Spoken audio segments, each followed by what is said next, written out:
cannot speak aloud. Flipping the Pyramid is a group of individuals that have come together under a common cause: truth. We aim to discover the truth about our world and the issues it faces. Floating in a sea of misinformation, outright lies, blatant propaganda, and institutionalized indoctrination, we aim to see the world as it really is, not as we're told it is by our politicians, the corporate-controlled media, the agendized academia, or the failed dogma of religious prejudice. When we look into the future, we see the darkest events from our past revisiting us. We do not believe this is a result of a natural path for humanity. We believe there is an agenda at work. This is not to say we believe in conspiracy theories. We believe that to stand any chance of changing the pattern of war, death, starvation, and financial desperation, and of having a truly free and fair world for all, without exception, we must first understand what is really taking place, who is responsible, and what the desired outcomes are. Together, we are Flipping the Pyramid. www.flippingthepyramid.co.uk.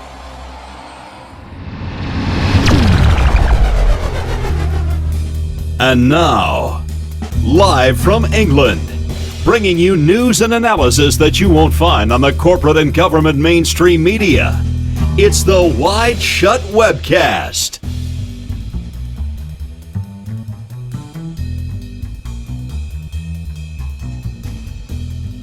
Good evening, everyone. Welcome along to another episode of the WideShut Webcast with me, Keelan Balderson.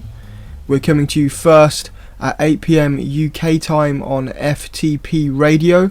That's flippingthepyramid.co.uk. And of course, my own website with all of my articles and free-to-watch documentaries and all that jazz is wideshut.co.uk.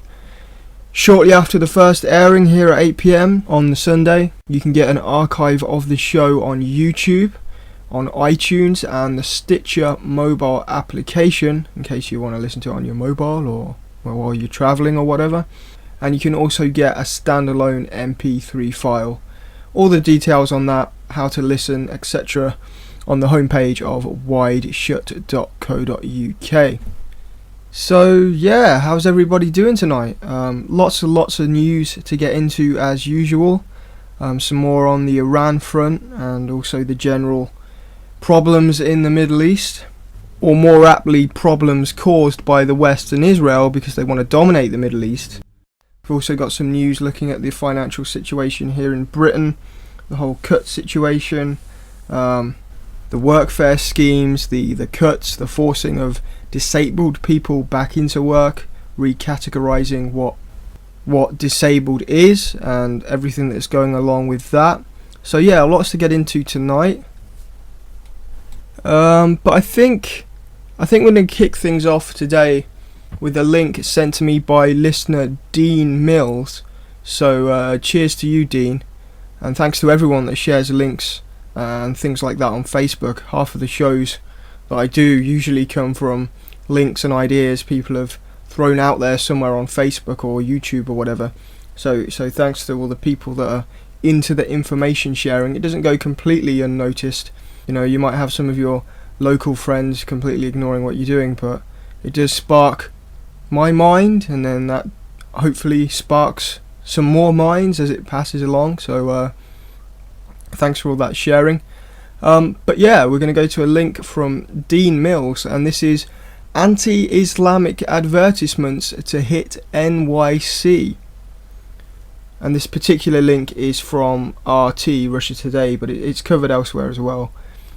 And it deals with this lady, that's probably a nice term for her, this lady called Pamela Geller, who's popping up a lot recently in relation to the PSYOP that is this anti-Muhammad film, this Innocence of Muslims film that has riled everybody up and been jumped on by the mainstream media and the politicians for various agendas. But yeah, this Pamela Geller is the one who's leading a lot of this extreme anti-Islam crowd, at least through the internet. She's one of the popular anti-Islam bloggers, one of the kind of figureheads. Really a useful idiot for the establishment to help ramp up the chaos in the Middle East and rile up the right wing at home, or at least in the United States. We've got our own sort of right wing with the EDL and stuff. But this Pamela Geller has basically been taking out anti-Islamic advertisements on the US transport systems. Anti-Islamic advertisements to hit New York City. Anti-Islamic advertisements will go up across New York City's subway system next week after a federal judge ruled that the city's Metropolitan Transportation Authority could not legally refuse to host the signs on the basis of demeaning language. And this came as kind of a shock to me, because it seems to be what they're saying in this, that the Metropolitan Transport Authority, the US government department that deals with subways and all that kind of thing, transport, what this seems to be saying, what this judge has ruled, is that this authority, a government department, is not allowed to reject paid advertisements. They can't say no if someone wants to advertise something. The city's Metropolitan Transport Authority could not legally refuse to host the signs on the basis of demeaning language. To me, that would suggest, in normal circumstances, they're not actually allowed to refuse any kind of advert. And that just seemed a bit odd to me. Perhaps it's one of the constitutional free speech things over there in America. But it just strikes me as a little peculiar that the corporatist controlled US government would allow anyone, just willy-nilly anyone, to say anything on advertisements on their transport. I don't know if that comes across as weird to anyone else.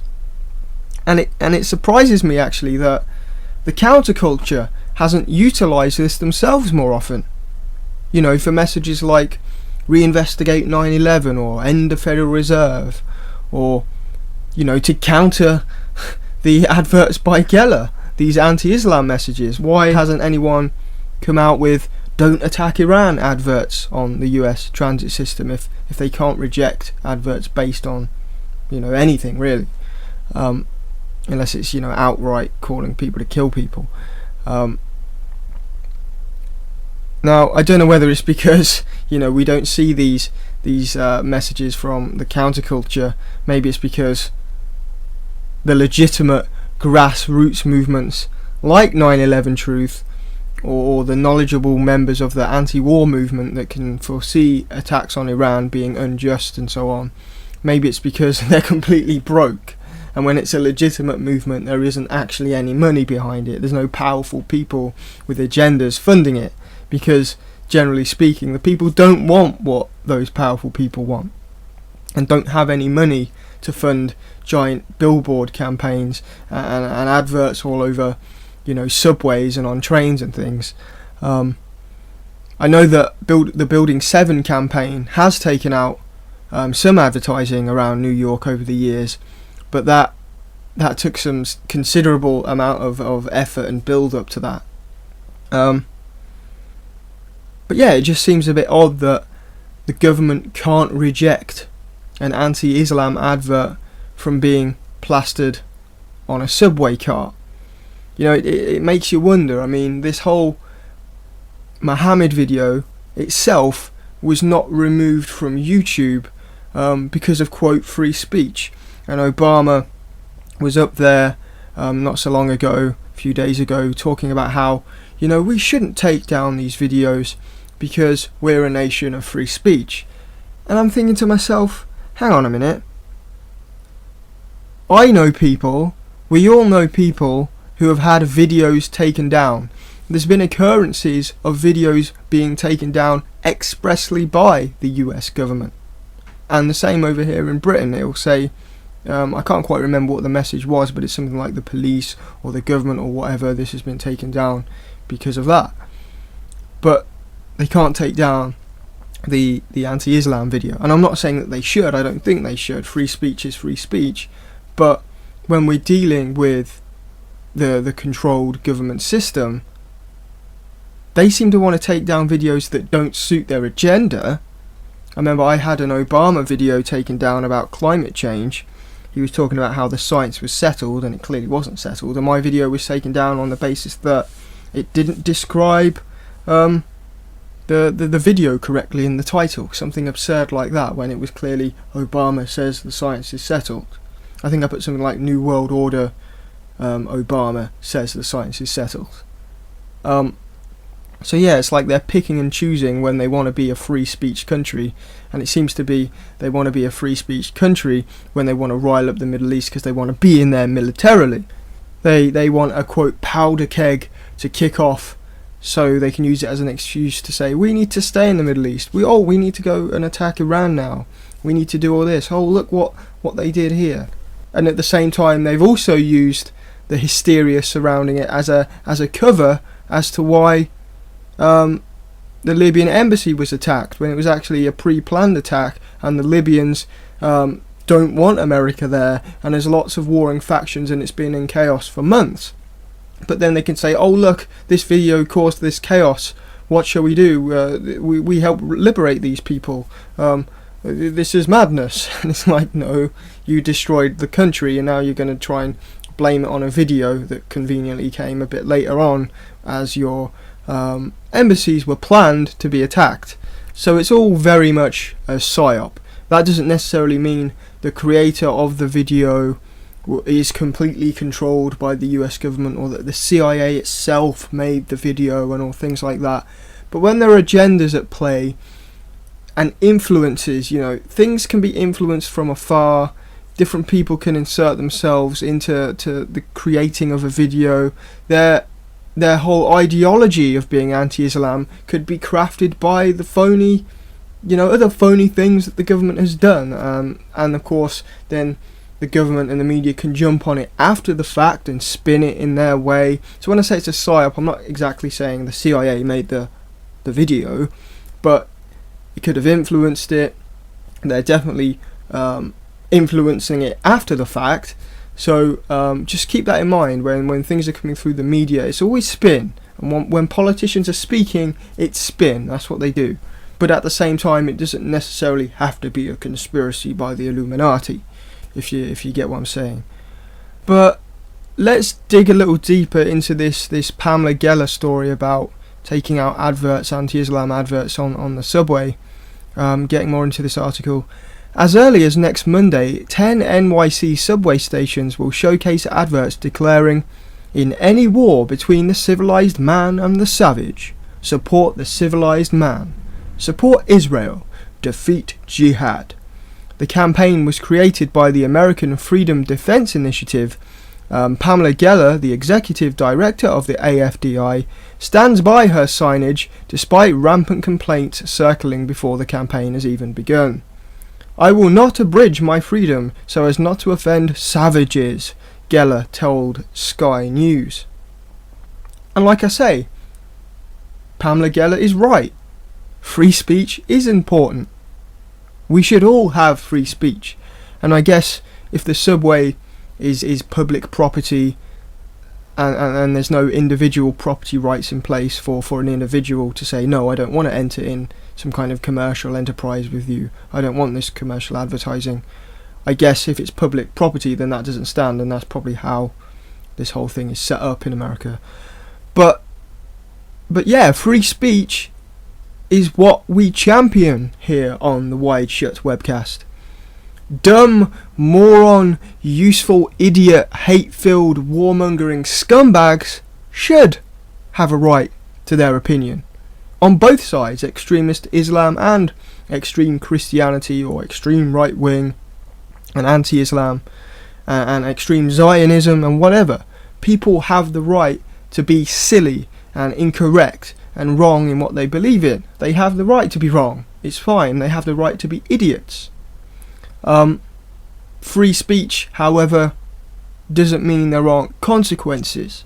And I think it's important to analyse the possible consequences of this kind of campaign from Pamela Geller. And I think it's important to debunk the message that Pamela Geller has put out there. I'll repeat what her billboard says. It says, "In any war between the civilized man and the savage, support the civilized man. Support Israel. Defeat jihad." Right. Because an unprovable man in a cloud, who you declare made you the chosen people, which you claim somehow gives you the right to steal land from other people and declare dominance over them, and then to meddle in international politics to suit those who also believe in an unprovable man in the cloud and his theories, while trying to lay the groundwork for World War III. Yeah, because that somehow makes you civilized.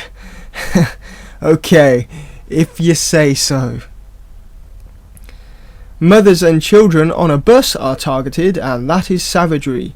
Kidnapping and murdering is savagery. The US does not conduct war that way, and neither does Israel. Now, there is sometimes the accidental death of civilians, which is far different than the targeting of innocent civilians. Pamela Geller continued. Right, I'm sure that innocent civilians in Afghanistan and Iraq and Libya and Yemen and Pakistan and Somalia and Syria and the Balkans and the billion other places the West has bombed and invaded alongside Israel, I'm sure those innocent civilians would disagree with that statement, Mrs. Geller. And we don't need to get too deeply into this. I think that would be falling into a paradigm that's being exploited. My arguments are not necessarily with Pamela Geller. She's a useful idiot that thinks, or claims to think, that Bin Laden clones are hiding under everyone's bed and Sharia law is somehow going to overtake the West. Yeah, because the Wall Street tycoons and the bought and paid for politicians all of a sudden are going to stop usury and they're going to bow down to Muhammad tomorrow. Give me a break. If, and the question here is if, because it's never going to happen, but say all of a sudden every moderate Muslim in her paranoid delusions, let's just say every moderate Muslim did suddenly turn extreme, and all of the destabilized Muslim nations suddenly united together under one extremist form of Islam, and they all marched to war with the West and Israel, it's not likely they would win. Israel and America have nukes. If there really was a threat, it would be dealt with quickly. Pamela Geller, those behind this Muhammad film, the likes of the EDL in Britain on one hand, all those people, and then the extremists and yeah, the legitimate crazies in the Middle East on the other hand, they're all pawns in a game. While this phony war of civilizations and religion is being ramped up through the media, on the internet, the corporatists, the one-worlders, the Anglo-American Israeli establishment, they're all happily making power grabs. All this infighting between the plebs is irrelevant. The Middle East and Africa is just a strategic and financial zone that's to be carved up between them all and used to enclose Russia and China militarily.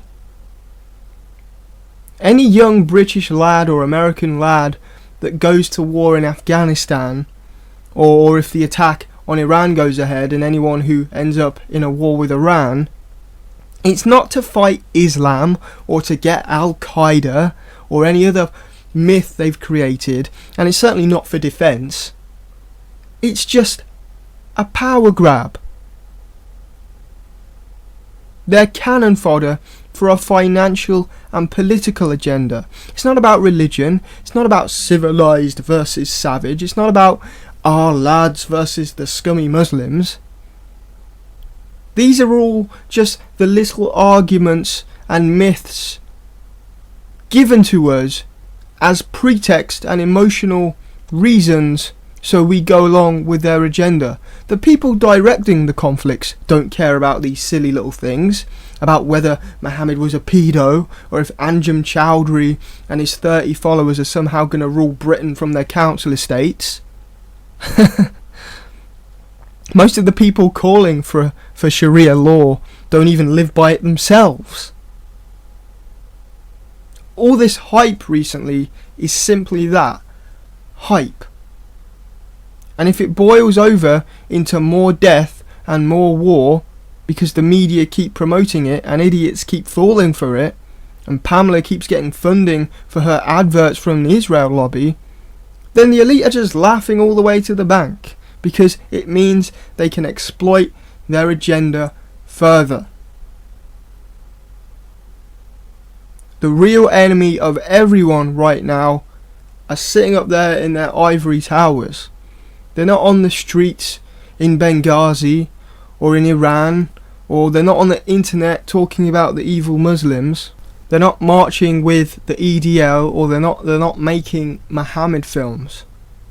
The enemy of everyone is sitting up there laughing at us all. It's called divide and conquer, and I know it's cliche, but that's what it is. Divide and conquer.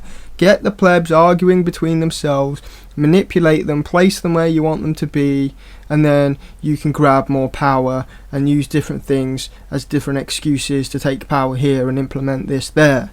That's how it's done. That's how it's always been done, and that's how it probably always will be done, unless people start to take notice of it and look beyond their own insignificant little lives and beliefs and see what's actually going on.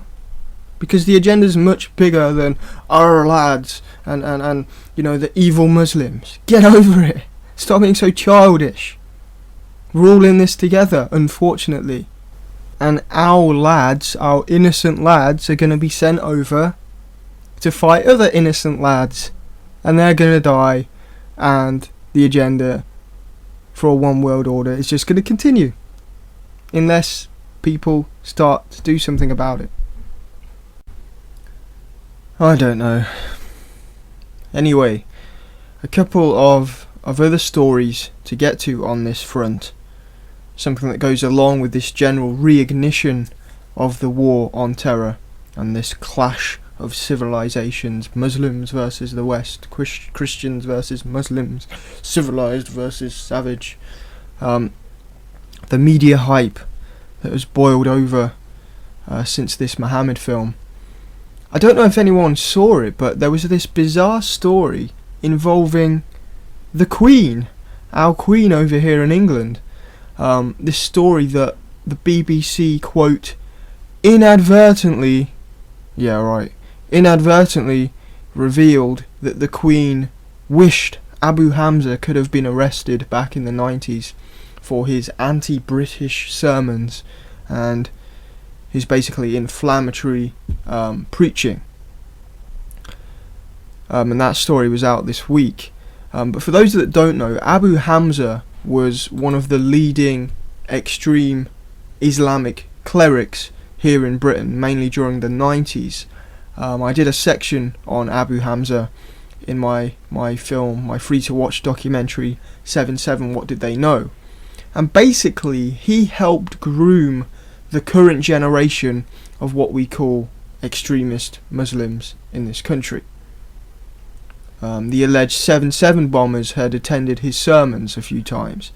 He was famous for running the Finsbury Park Mosque, which you'd have heard pop up in a lot of terror-related stories, where the likes of dumb Patsy Richard Reed, the shoe bomber, he was very much an early underpants bomber, the same kind of MO, the same kind of lack of explosive, more of a fizzle in his shoes, like a fizzle in the underpants bomber's pants. But Richard Reed, was the shoe bomber, and he came out of this Finsbury Park Mosque, which was ran by Hamza. Hamza's the one with the hook hand. You know, this lovely imagery that the media like to focus on. Oh, he's so evil, he's got a hook hand. It's very archetypal, almost a comical image that he has there, the evil Muslim with his hook hand. And basically, after the London bombings and Tony Blair's terrorism legislation came into being, Hamza was basically arrested for hate speech, that kind of thing, and has since been held in prison here in the UK, awaiting extradition to the United States, where it's claimed he helped set up a terror training camp, or tried to set up a terror training camp in Portland, Oregon, the state of Oregon in America, at some ranch somewhere. And he was supposed to have done that with a man named Haroon Aswat, and a few other people. Aswat, in fact, was initially labelled the 7/7 mastermind, and there was all these claims in the media that there was phone calls between Aswat and the alleged 7/7 bombers, and then a few weeks later it was suddenly swept under the carpet and there was no mastermind. And then it came out, it was claimed by a few experts, one on Fox News, some former army people, and French intelligence actually, that Aswat was actually an MI6 asset. And interestingly, he's kind of fallen off the radar. He's supposed to be facing extradition, but then again there's stories that he actually died in another country, and there might have been two Aswats, but then there's this Aswat somewhere in the UK prison system, and I think the last I heard about him, he was deemed too mentally unstable to face trial or something like that, so he's just rotting away somewhere, or no longer is alive, I don't know. But he was the alleged 7/7 mastermind for a while. It seems to have vanished, and there were claims he was an asset. But back to Hamza. This week, a senior BBC security correspondent, quote, accidentally let slip that the Queen had wished Abu Hamza could have been arrested for his hate speech back in the 90s, instead of waiting till after the London bombings and all the hype surrounding Muslim extremists. The Queen wanted him arrested, and it's a shame that he wasn't. Of course, the implication of this accidental information about the Queen, basically, you get all those people slamming their fists. Oh, the bloody terrorists! They should have just shot them all. They should just shoot them all and nuke. Let's just nuke Afghanistan and whatever. What's all this talk of human rights for Abu Hamza? Even our Queen wanted him in jail. And all the nationalists and the EDL can have a circle jerk because their loving Queen is standing up against the evil Islamists that are taking over Europe.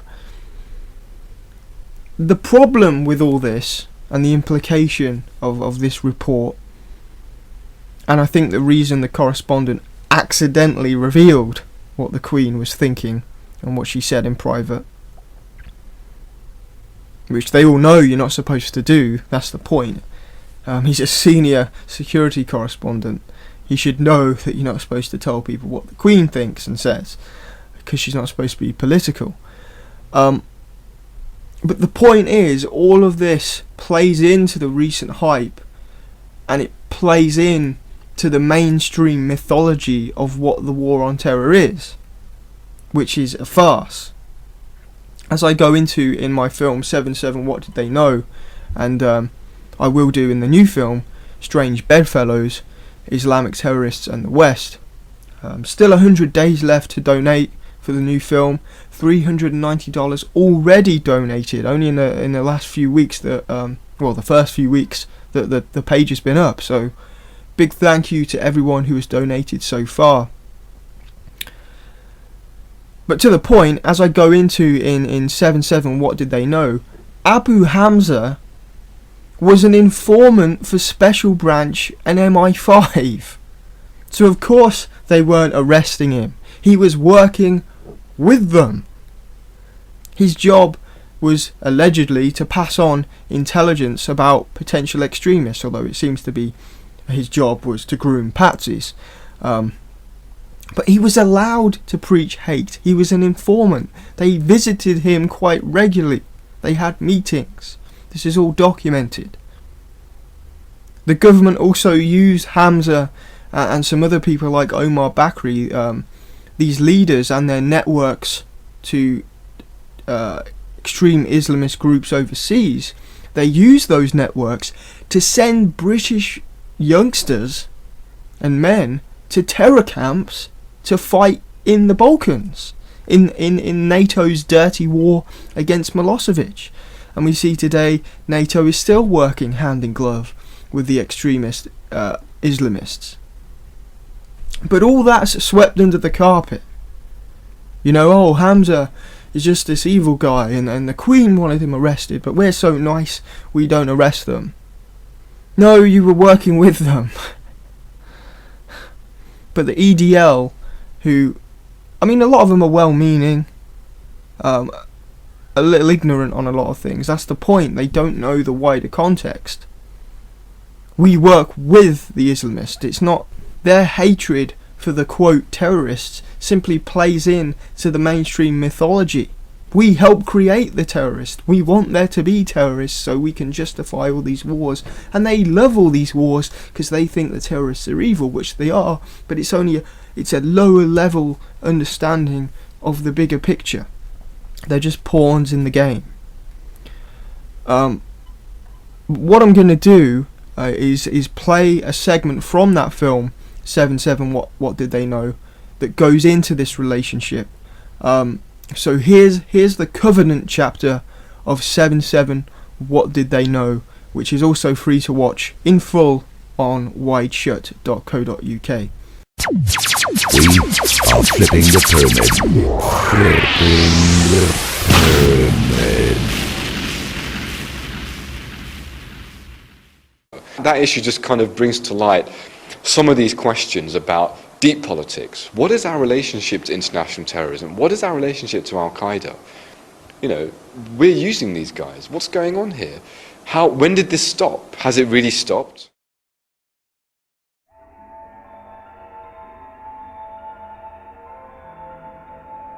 One may ask themselves, why were there all these radicals and potential terrorists with links to networks overseas residing in Britain in the years leading up to 7/7? That question is a long and complex one that includes elements of collusion by the state and security services with the extremists. It was as if there were an unspoken deal. We don't arrest them and they don't attack us.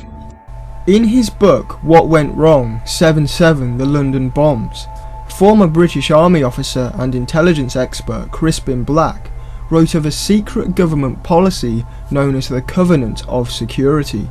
He says this refers to the long-standing British habit of providing refuge and welfare to Islamist extremists on the unspoken assumption that if we give them a safe haven, they will not attack on these shores.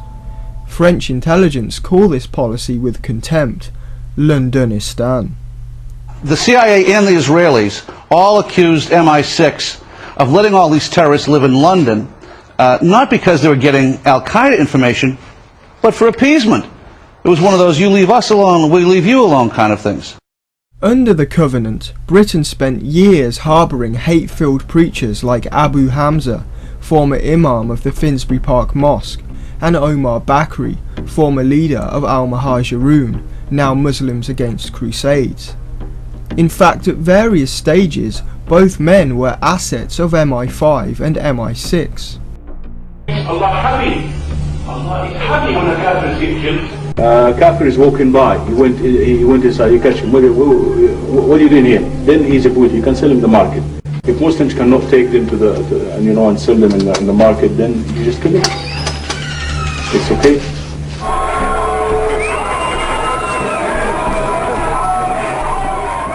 Abu Hamza became an informant for Special Branch and MI5 in 1997, and despite his inflammatory sermons and role in recruiting Muslims for jihad, he was told that what he was doing fell under freedom of speech. You don't have to worry unless we see blood on the streets, the authorities told him. While they were turning a blind eye, Hamza was training young men how to use AK-47s, handguns and mock rocket launchers during country retreats. He was preparing them for the tougher camps they'd face overseas, which the authorities also knew he was funding. Authors O'Neill and McGrory would comment, The admission that Abu Hamza and his followers were using Britain to raise funds to finance terrorism overseas did not seem to cause a blip on MI5's radar. Hamza was so protected on British soil that the French even considered kidnapping him to stop his operation. Egypt was so concerned that they offered to swap him for a British prisoner, but they were turned down. He would go on to be linked to terrorism and kidnappings of Westerners overseas.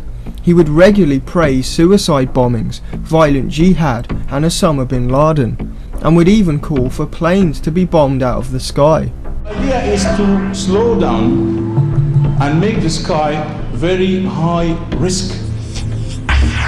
When an aeroplane goes down, now is it a Lockerbie or an SOS net? Richard Reed, the shoe bomber, was a regular attendee of Hamza's Finsbury Park Mosque before he attempted to down American Airlines Flight 63. All of this was under the watchful eye of British intelligence. Hamza's influence also did not escape those surrounding the future 7/7 bombings. Alleged bombers Mohammed Sadiq Khan, Shihzad Tanweer and Jermaine Lindsay had all attended his sermons at various stages. Harun Rashid Aswat, who may have made phone calls to the alleged bombers prior to 7/7, was a close friend of Hamza. According to the FBI, it was Hamza who sent Aswat to open training camps in Oregon. Eventually, the hook-handed cleric was sentenced for various terrorism charges and currently is being held on remand whilst the US seeks to extradite him. But he leaves over 2 decades of extremist influence, of which Britain has yet to fully recover. This form of tahreed ala jihad, form of incite people to do jihad, incite people to hate. Britain's other leading radical, Omar Bakri, head of al-Muhajirun, was also allowed to operate. I work here in accordance with the Covenant of Peace, which I made with the British government when I got political asylum, he said in an interview. The British government knows who we are. MI5 has interrogated us many times. I think now we have something called public immunity. The Covenant, however, didn't stop Bakri vowing to take over Britain and grooming young men for jihad. Islam the future for Britain. Islam will dominate the whole world. Remember, our campaign is continue. The struggle will continue until Islam will dominate the whole world. Like Hamza, Bakri also had ties to those surrounding 7/7. Mohammed Qayyum Khan, aka Q, was said to be a former associate of both fundamentalist clerics. Bakri was also an early influence on crevice ringleader Omar Khayyam, who became a member of al-Muhajirun during his 6th form education. At one time, Bakri had even been invited to speak at his school.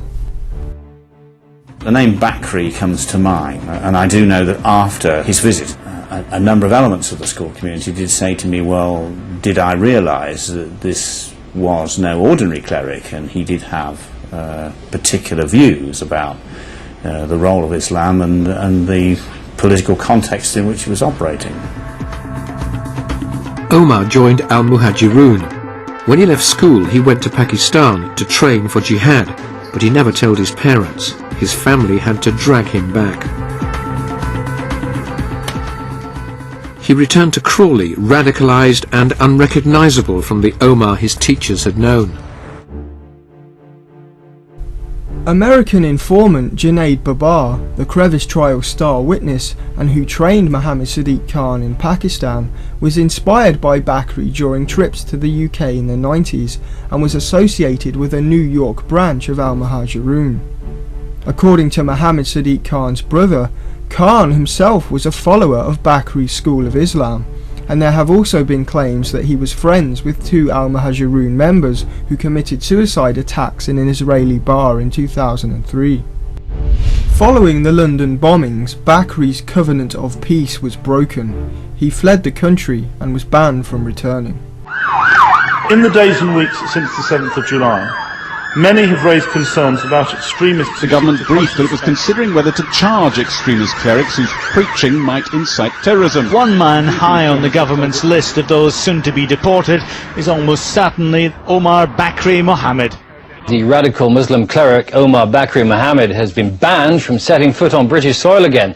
He left Britain 6 days ago and has been staying in Lebanon with his mother. Today, the Home Office said his presence in Britain is not conducive to the public good. In 2010, Bakri was sentenced to life in prison in Lebanon. He was accused of setting up an anti-government militia. It's hard to understand why there was such a careless policy of appeasement. Was Britain really in such a position that it was safer to harbour extremists than it was to challenge them? One possibility is that the covenant was really to benefit Britain's foreign policy goals. During Blair and Clinton's involvement in the Balkans, young British Muslims were secretly permitted to attend overseas terrorism training. People who are interested for jihad, it will be arranged for them that they go, they will be trained, they will be fight, and they will be killed in the end. The CIA and MI6 were backing the Muslims against the Serbians, using groups like the Kosovo Liberation Army to wage a war against Milosevic. In appeasing extremists at home and allowing them to join the fight, it may have strengthened this agenda. Omar Bakri explains this during an interview with the Jamestown Foundation. I used to encourage people to go to Bosnia to help their Muslim brothers and sisters when the law in the UK permitted that type of intervention. We used to help mostly in Bosnia and Kosovo as part of a broader humanitarian effort. Michael Meacher, MP for Oldham West and Royton, who was sacked by the Labour Party in 2003 for opposing the illegal war in Iraq, also discussed this collusion in the Asian Guardian. Britain's security services helped to create Islamic warriors who eventually bit back against the West. Meacher pointed to a report by a Delhi-based research foundation which estimated that about 200 Pakistani Muslims living in the UK went to Pakistan, trained in HUA camps and joined the HUA's contingent in Bosnia. Most significantly, this was with full knowledge and complicity of the British and American intelligence agencies. The HUA was an offshoot of the original Mujahideen that were backed by the US during the Soviet-Afghan War in the 80s and would eventually give birth to Al-Qaeda. According to Meacher, the US wanted to raise another jihadi corps, again using proxies, to help Bosnian Muslims fight to weaken the Serb government's hold on Yugoslavia. As reported by The Guardian in an article entitled "CIA's Bastard Army Ran Riot in Balkans," the CIA has been allowed to run riot in Kosovo with a private army designed to overthrow Slobodan Milosevic. Now he's gone, the US State Department seems incapable of reining in its bastard army. According to Lord Stevens, former Commissioner of the Metropolitan Police, in total, up to 3,000 British-born or British-based people have passed through terror training camps. It is this wider context that is rarely explored in relation to the events of 7/7. It's easy for the government to say 4 crazy Muslims attacked Britain, but things get a lot more complicated when those 4 crazy Muslims grew up in an extremist environment which the government themselves permitted. On one hand, we're told we're fighting a war on terror, but on the other hand, we help support the terrorists. So there you have it, folks. While the Queen may have wished Hamza to be arrested, and we're all reminded what a bad guy he was, and that we're good guys and have human rights and don't just extradite people, although, what about Richard Dwyer? Just remember that we were actually working with him and Omar Bakri to support illegal wars overseas. An inconvenient truth there. But anyway, we're going to go for a quick break, and when we come back, we're going to play an interesting video of Patrick Clausen, former IMF economist and director for research at the pro-Israel advocacy group Washington Institute for Near East Policy, because he seems to think provoking Iran into attacking us and killing innocent people is the right thing to do in order to get the US to go to war with them. He's a lovely chap. Don't go anywhere. Flipping the pyramid. Flipping the pyramid. Flipping the pyramid. Flipping the pyramid. Flipping the pyramid.co.uk. Flip the pyramid. Turning that pyramid on its head. Flipping the pyramid. Flip the pyramid. Flipping the pyramid. Flip the pyramid. Flipping the pyramid.co.uk. Flipping the pyramid. Flipping the pyramid. Flipping the pyramid.co.uk. Flipping the pyramid. Flipping the whole paradigm of that hierarchical system on its head. I think a new world order is emerging, and with it the foundations of the Great Depression, and I will cry every day. The result of Labour's economic management, your child will have debts among the biggest anywhere at any time in history. I want to get straight to the point. I'm a second-rate substitute Tony Blair. Let me tell you why I want to be Prime Minister. It's because I want to live in a large, very warm house worth over £1 million. We will never change. We are still the arrogant, callous, ruthless, wicked Tories. And do you know what? We won't help anyone. I will skip across the playground and give the money to the rich, and we'd have a new world order. WideShut.co.uk. If they won't tell you the truth, we will.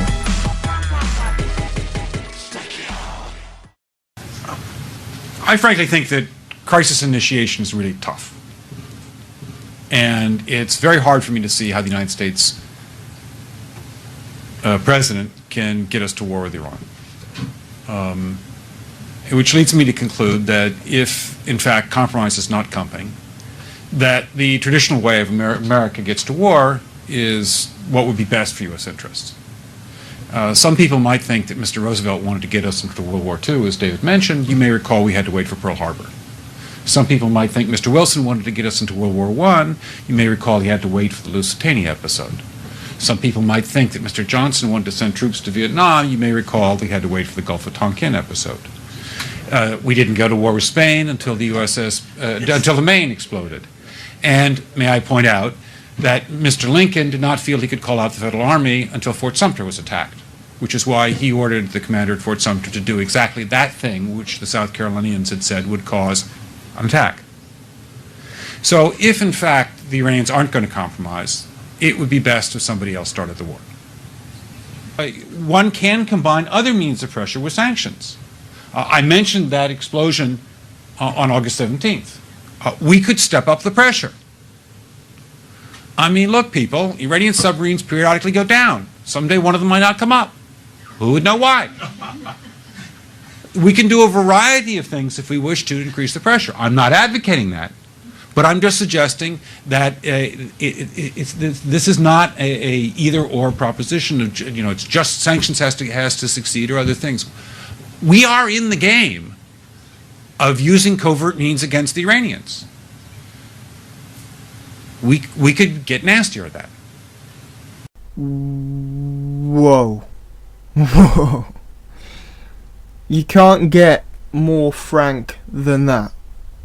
I think these think tanks need to start realising that in the age of the internet, we're on to you, and your cosy little suited meetings can travel a long way.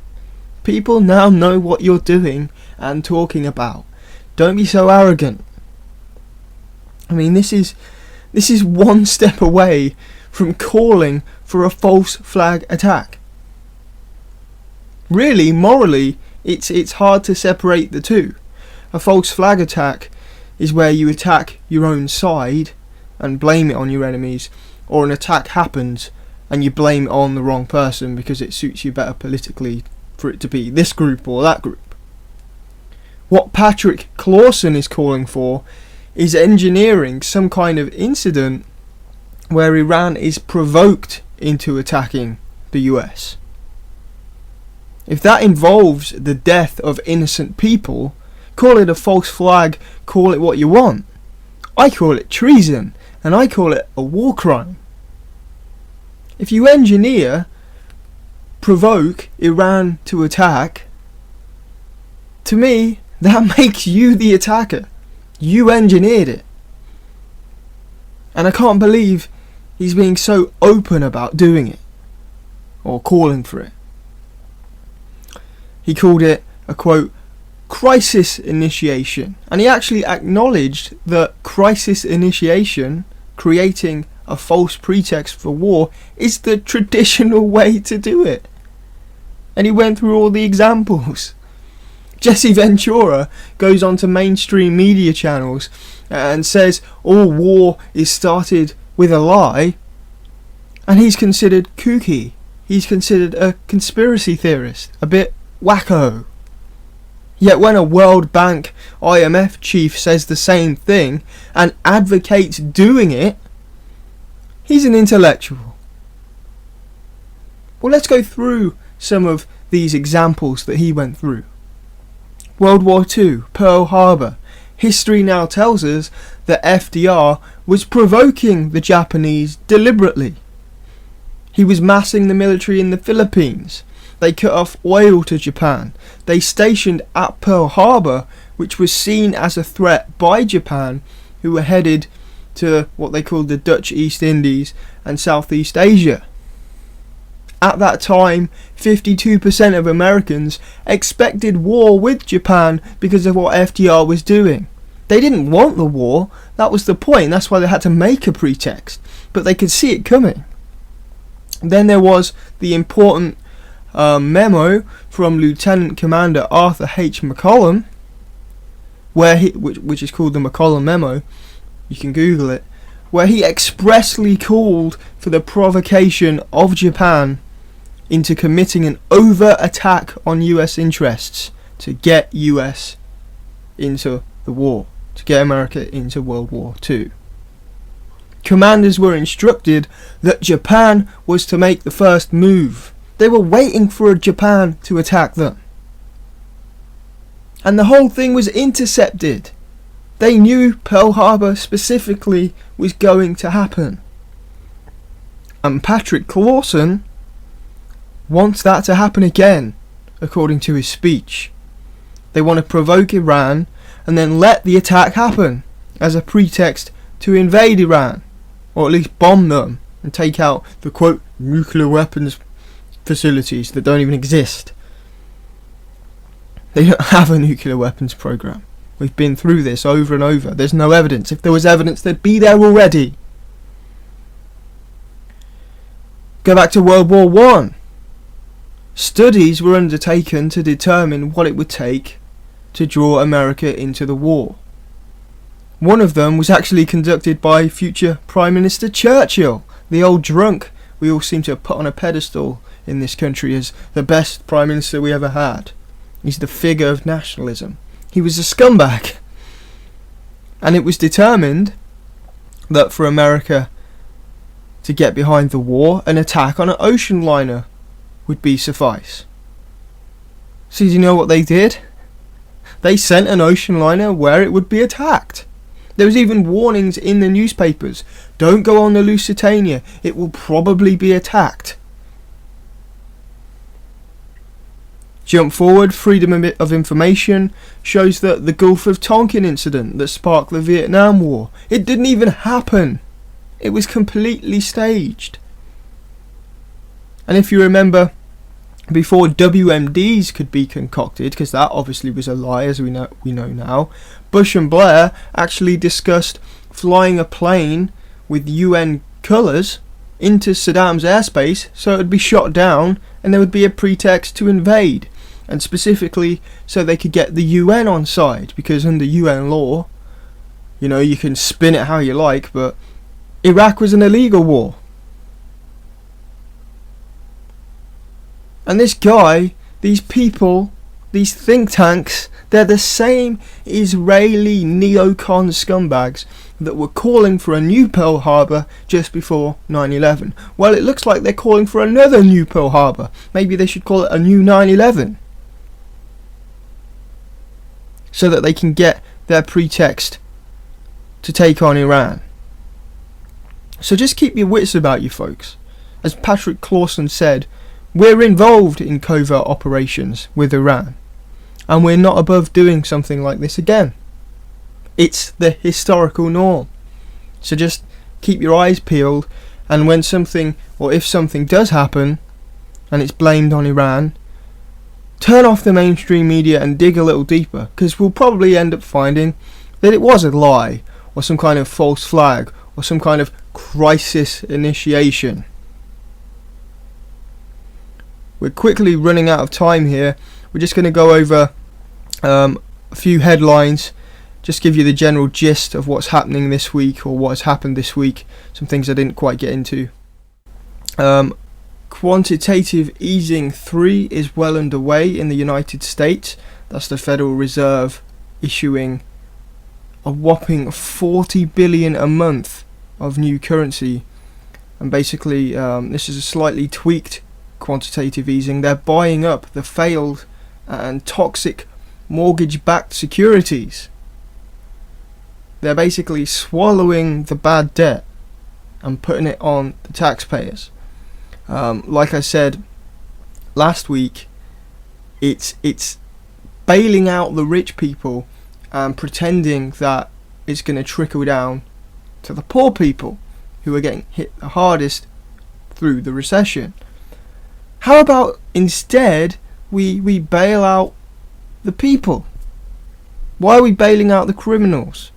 Instead of buying the toxic mortgage-backed securities, why don't the government issue new money to buy the mortgages of the people that are being forced to foreclose because of this scam? Of course, common sense and morality is not what the US government do.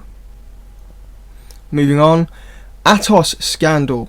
Benefits bosses admit over half of people ruled fit to work ended up destitute. That's the UK's corrupt back to work scheme that we've been over on this show for the past few weeks, in which sick people on benefits are being reassessed as healthy when they're no better off than they were before. It's a moving of the goalposts, redefining what sick actually means. More than half of people stripped of disability benefits after being ruled fit for work by Atos were left unemployed and without income, according to a government study. The Department for Work and Pensions, who hired the French IT firm to help them slash the benefits bill, have admitted finding out in a survey that 55% of people who lost benefits in the crackdown had failed to find work. Whether that through being too sick to actually do so, or companies not actually wanting to employ them because they are sick and can't make the money. Next headline, rent to own laptops secretly photographed users having sex, FTC says, Federal Trade Commission. 7 rent-to-own companies and a software maker are settling charges with the Federal Trade Commission that rental computers illegally used spyware that took pictures of children, individuals not fully clothed, and couples engaged in sexual activities under the detective mode, which they say is to stop people from stealing the computers or people that fail to return them. And the kicker to this, it's not even being treated as a criminal offence. They're not being charged with breaking wiretapping laws or harassment or anything like that. Nothing. It's just a civil case. Completely unbelievable. These are people spying on other people in their own homes. And remember, it was only a few years ago in America that school laptops were caught spying on kids in their homes. That's sick. And they're so deluded about it. One school was so arrogant in this crime, which that's what it is, it's a crime. They sent the parents of a pupil a letter saying that their son had been up to some naughty business in his bedroom and they caught it on camera. Can you imagine getting that letter? Well, excuse me, school, what the fuck are you doing looking at my son in his bedroom? Unbelievable. But apparently that's not even a criminal offence. We're living in a very, very sick world right now, folks. And we've got to stop this from getting any worse. Think tank Demos bankrolled by Atos, the Tories, Blairite Labour, and they're all at it together. And this is a blog on the blacktrianglecampaign.org website, which also did the story I just read out about the people ending up destitute who had been deemed fit for work. and it's basically an article that follows the money, the various people at play behind the Demos think tank. If you remember Demos a few years ago, they famously came out with a report that said conspiracy theories caused radicalization and that schools should counter conspiracy theories. And they went after 9/11 Truth Online. When we were back with Resistance Radio, so the guys at Demos were trying to debate, and they couldn't really debate, they just disappeared. the debate ended midway. There was all sorts of back and forths on YouTube comments and stuff. And in my What is the New World Order article, I covered the fact that Demos claim the New World Order is a conspiracy theory, it doesn't exist. They say that on one hand, but it does exist, and they just think it's a nice fluffy, it's just a nice fluffy idea, global governance to help people. just complete doublethink. But it turns out that Demos is actually funded by Barclays Bank, the Institute of Chartered Accountants in England and Wales, the Chartered Institute of Taxation, the Corporation of London, Deutsche Bank, Lloyds TSB, the London Stock Exchange, Provident Financial, the Cooperative Group, and many others. So it's good to know that the boys at Demos there are funded by a good bunch of folks who have just lovely fluffy agendas, and they just want peace for the world. In your dreams. But that pretty much wraps things up this week. Depending on when I get the interviews done, next week should be a show on the Holly Gregg case. But perhaps not quite what some of you might expect. I'm going to be talking to some people about the other side of the story, and that Robert Greene and the UK column and those that are really strongly behind the campaign might not actually be being truthful with us, and that this whole campaign could actually be a dangerous hoax. So we'll be getting into that next week. I'll see you again on the WideShut Webcast. If you found the preceding information valuable, please consider buying a DVD or making a small donation of your choosing. Go to wideshut.co.uk/donate. That's wideshut.co.uk/donate. You are the resistance.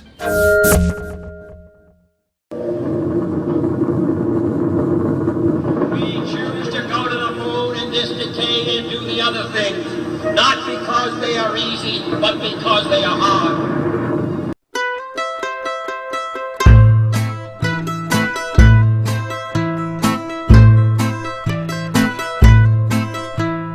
Under the Masonic moon, plans were made by the bankers in the back room.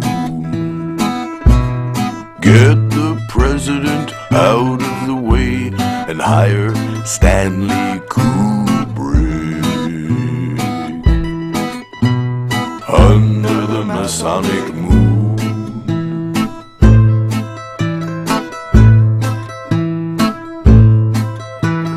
under the Masonic moon, everyone hoped that the boys would come home soon. One more day and they'll drop from the plane and splash into the ocean. Under the Masonic moon,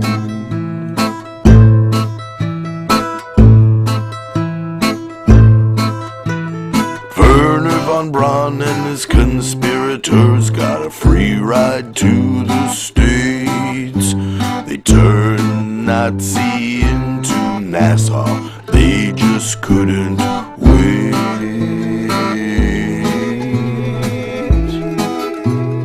Under the Masonic moon,